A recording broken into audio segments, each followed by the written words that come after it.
Саламатсыздар ма, студенттер? Бүгін сіздермен өтетін сабағымыздың тақырыбы, сабақтың пәні электр радио өлшеулер сабағында. Сабақ тақырыбы өлшеу приборларының түрлері, приборда көрсететін шартты белгілер. Негізі өлшеу приборлар бізде бұрынғы кезде Ом метр, вольт метр, ампер метр болып бөлінетін. Бірақ қазіргі заманда мынандай құрылғы бар, мультиметр деп аталады. Бұның ішінде Ом метр де бар, ампер метр де бар, және вольт метр де бар. Онымен қатар тағы да көп электр радио өлшеулер құрылғылар өте көп болып саналады. Ол гальванометр, анализатор спектра, тағы да басқа да.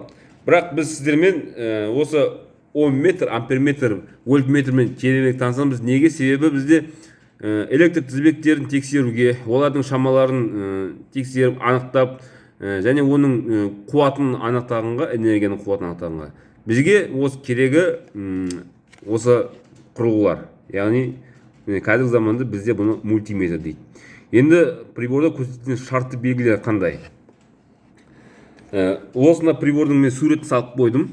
Суреті тура осындай емес, бірақ сәл басқашалау, то есть китайский мультиметр. Бұл да қытайский, бірақ бұл жерде цифровой. Ал алдыңғы сіздерге суретте қойғанды оныкі аналог деп болатын. Мына жерде сан көрсетсе, ол жерде шкала көрсетіледі. Енді бұл жерде мынау нелерін не білдіреді, соны айтып өтейін. Сіздерде мінекей ДСВ деген бар. Ол жерде де аналог приборда да, ол жерде ДСВ деген бар. Бұл тұрақты кернеуді тексеретін, анықтайтын құрылғы. Яғни постоянный напряжение дейміз ғой, тұрақты кернеу. Соны анықтаймыз. Тұрақты кернеу қай жерлерде қолданады? Біздің блок питанияларда, телефонның зарядкаларында, аккумуляторның батареяларда, машинаның аккумулятор батареяларында, генераторларында қолданатын нәрсе. Енді АСВ деген бар. Яғни айнымалы ток тексеретін.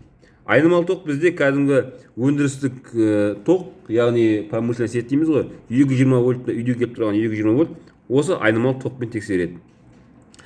Приборларда тексеретін кезде мұқият болыңыздар. Мынау әрқайсының саны көрсетілген. Осы саннан жоғарырақ қоюымыз керек. Егер біз 220 вольт тексеретін болсақ, 200-ге емес 750 вольтке қоюымыз керек былай. Сол кезде ғана, егер 200-де тексеретіміз мынау 200-ден аз болса, ана 200-ге қоямыз. Ал 200-ден көп болса, онда приборды күйдіріп жүрмеу үшін біз ол үлкенірек шкалаға қоямыз. Тура сол сияқты айнымалы тоқтарда егер тексеретін кернеуіміз 10 вольт, 15 вольт болатын болса, оны анығырақ тексеру үшін біз 20 вольттық неге жаңағы шкалаға қоямыз. Ал егер бізде үлкен тоқ болатын болса, үлкен кернеу болатын болса, онда 200-1000 вольттыққа қоюға болады. Енді бізде ДСА деп тұр. Яғни тұрақты тоқты тексеретін. Тұрақты тоқ бізде міне кішкентай миллиамперлерден басталады, миллиамперлерден, және 10 амперге дейін барады. 10 ампер. 10 амперден артық біз тоқ тексермейміз. Аккумулятордың батареяда 60 амперден 190 амперге шейін барады. Сондықтан да мұнымен ни в коем случае аккумулятордың тоғын тексермейміз.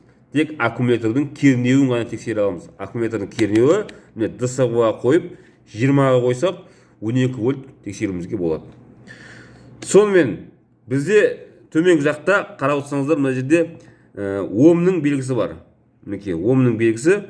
Яғни бұл жермен біз кедергіні өлшейміз.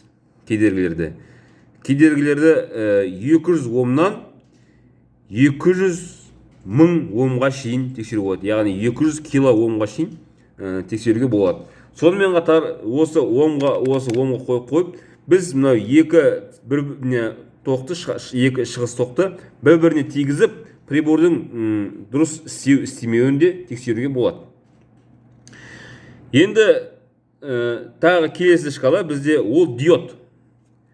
Диодпен біз бәрі білеміз, диод тексереміз. Бұл жерде тағы да бір-біріне тигізсең, егер контакт болса, онда дыбыстық сигнал береді, немесе жарықтық дыбыстық сигнал береді. Енді біз мына шкалаларды таныстырып өтейік. Бұл шкалалар бізде мынау соңғы төменгісі бұл корпус, яғни нулевой провод, қара провод қоямыз әрқашанда. Және қызыл проводты мынау екіншіге, егер біз кернеу тексеретін болсақ, екіншіге қоямыз. Ал егер тоқ тексеретін болсақ, онда мынау біріншіге қоятын боламыз. Екіншіде біз кернеуді және нені кедергіні, яғни сопротивлениені тексере аламыз. Және өте төменгі тоқтарды тексеруге болады. Мына жердегі, үлкен тоқ тексеру үшін 10 амперден жоғары. Мынау бірінші 10 амперге дейін болса, онда біріншіге қойып тоқ тексеретін боламыз. Міне біз бүгін сіздермен прибордың көрсететін шарты белгілерімен таныстық, қалай тексеру керектігін. Үй тапсырмасында кімде осында үйінде прибор болса, үйдегі 220 вольт тоқты шкалаға дұрыс қойып, тексеріп, видео түсіріп жіберіңіздер.